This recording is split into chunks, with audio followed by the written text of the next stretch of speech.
Շնորհակալություն ազգային ժողովի մեծարգո նախագահ, շնորհավորում եմ ձեզ ընտրվելու կապակցությամբ, հարգելի գործընկերներ, ես ճիշտն ասած ձեր ընդդիմադիր գործընկերների ելույթների ժամանակ հնչեցված մի քանի բանի եմ ուզում անդրադառնալ, որովհետև կարծում եմ, որ չարժե անարձագանք թողնել, մեզ քաղաքացիներ են լսում։ Իհարկե, առաջին հերթին այդ տարօրինակ նարատիվը գիշեր ժամը 2-ին քվեարկություն կանգնեցրել եք, որ հետևել եք, ինչ որ մեկը հետևել է ընտրությունների արդյունքների ընթացքում, որտեղից է հորինվել դա, որ գիշեր ժամը 2-ին քվեարկություն երբ է եղել, ով է կանգնացրել, ինչ է կանգնացրել, գիշերը ժամը 2-ին։ Ճիշտն ասած, ես իմ անունից, որպես ազգային ժողովի պատգամավոր, հայտարարում եմ, խնդրում եմ, հորդորում եմ բոլոր 16,000-ից ավելի հանձնաժողովականներին, ովքեր աշխատել են հանձնաժողովներում, սիրելի հանձնաժողովի անդամներ, եթե դուք քվեատուփից անել եք այլ քվեաթերթիկ, քան քաղաքացիները գցել են, այսինքն կամ լցոնվել, կամ փոխվել են ձեր քվեատուփերը։ Եթե ձեզ ստիպել են արձանագրության մեջ գրել այլ թվեր, քան դուք հաշվել եք։ Եթե կենտրոնական ընտրական հանձնաժողովի կայքում հայտնվել են այլ թվեր, քան ձեր արձանագրությունների մեջ գրված է, եկեք միասին գնանք դատախազություն։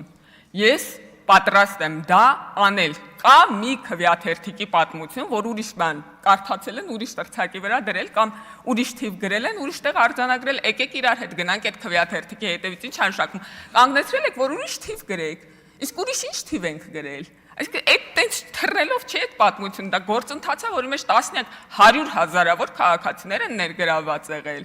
100,000-ավոր դիտորդներ, ձեր վստահված անձիկ 16,000 հանձնաժողովական, որի կեսը եղել են ձեր ՀՀԿ խմբակցության ու իրանց ներկայացուցիչները, ժողովուրդ ջան, ԲՀԿ-ից մանդատ եք գողացել, ԲՀԿ-ի ձայներն եք գողացել, ժողովուրդ ջան, ԲՀԿ-ի ձայների համար պայքարող միակ քաղաքական գործիչը մեր կուսակցության փոխնախագահն է եղել։ Այդ ձայնագրությունները կան, այդ գրառումները կան, այդ հարցազրույցները կան, Վահագն Ալեքսանյանը ճակատագրի հեգնանքով 2 օր էր ասում էր ժողովուրդ ջան, մի չեղարկեք այդ արդյունքները տեղամասերի, այդ մարդիկ առանց ճնշումների են քվեարկել։ Դուք Դանիել Իոնիսյանի հետ չեղարկեք։ Ու ձեր Վահագն Հովակիմյանի հետ ես այդ համարում եմ ձեր այդ երեք բանի գործող անձանց կատարած Իվետատոնոյան, Դանիել Իոնիսյանը, Վահագն Հովակիմյան չեղարկել, ԿՊ խմբակցություն մեղավոր դուրս գա։ Ժողովուրդ, մենք խնդրում էինք չեղարկել։ Մենք ասում ենք այդ արդար ընտրությունն է, դա նորմալ է, բայց դուք որոշեցիք, որ իրար հետ այդ խաղը խաղում եք, ժողովուրդ, օգտվեցիք ձեր ամբողջ գործիքակազմից, վայելեք ձեր ամբողջ գործիքակազմը։ Էլ չեմ ասում, ինչ ձև էր ԲՀԿ-ն այդ ձայները ստացել, էլի։ Դուք լսել եք, ասում է, աղջե Ալվարդ,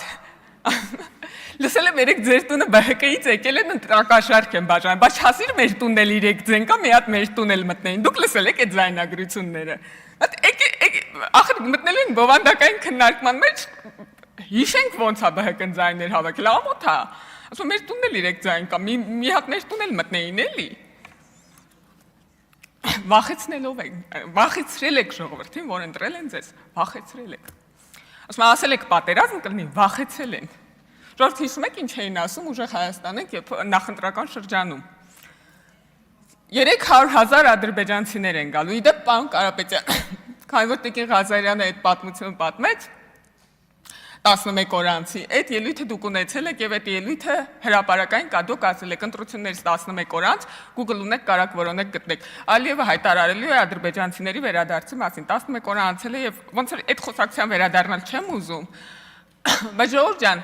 խնդիրը այն չի, որ սեպտեմբերին պատերազմ կլինին ավելի վախենալու է, քան 300,000 ադրբեջանցի է գալու։ Եթե դուք այդ եզրակացությունը անեք, դուք գնալու եք ավելի վախենալու բաներ հորինեք։ Խնդիրը այն է,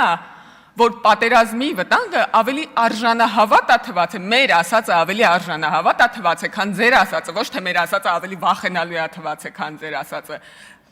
Մարդիկ տենց չեն ընտրում, չգիտեմ, մի խոսքով մի քանի ընտրությունների կմասնակցեք, կպատկերացնեք, որ արժանահավատությունը ավելի կարևոր է ընտրության մեջ, քան վախեցնելը։ Մի բանի եմ ուզում անդրադառնալ, պարոն Մնացականյանը, եթե չեմ սխալվում, Հայ փոստից էր խոսում, ասում է 19-րդ դարի սպասարկում է։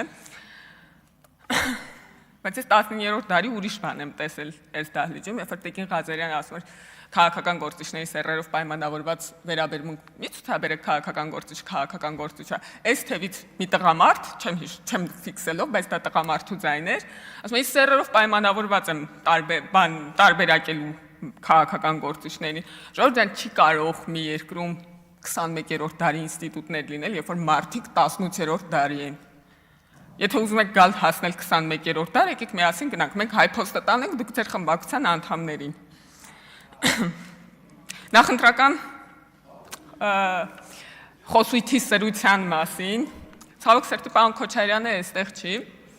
ասում է նախընտրական խոսույթը լսել եք, ինչ բարեկիրթ, դուք լսել եք, ինչ նախընտրական խոսույթ ա եղել։ Եկեք հիշենք, ես իմ գործընկերներին եմ հորդորում եւ քաղաքացիներին, մենք մեր համար նստած պերաշկի ու կուկուռուզ էինք ուտում, ժողովուրդ ջան։ Պարոն Քոչարյանի հայրը նկատելով, որ իր վրա ուշադրություն չկա,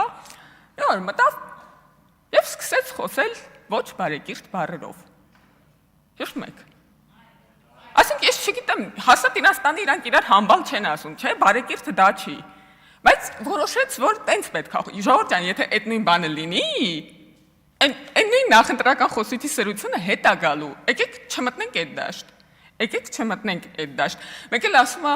Քոչարյան վաղտման ընտրությունների կեղծման մասին, մենք 49-ն էինք, դուք էլ եք 49-ի 4 ցենց բաներ ասում, ես Արշալույս գյուղից եմ, ժողովուրդ ջան, Քոչարյան ժամանակով մեր գյուղում ընտրություններին մասնակցում էր մոտավորապես 130-ից 140% մարդ գրանցված ընտրողներից, մասնակցություն մինչև 140% հասնում էր, ու Քոչարյան 100%-ից ավել գրանցված ընտրողների 100%-ից ավել ձայներ էր ստանում։ Թե ինչ մաթեմատիկա է, ես հումանիտար եմ, չգիտեմ։ Շնորհակալություն։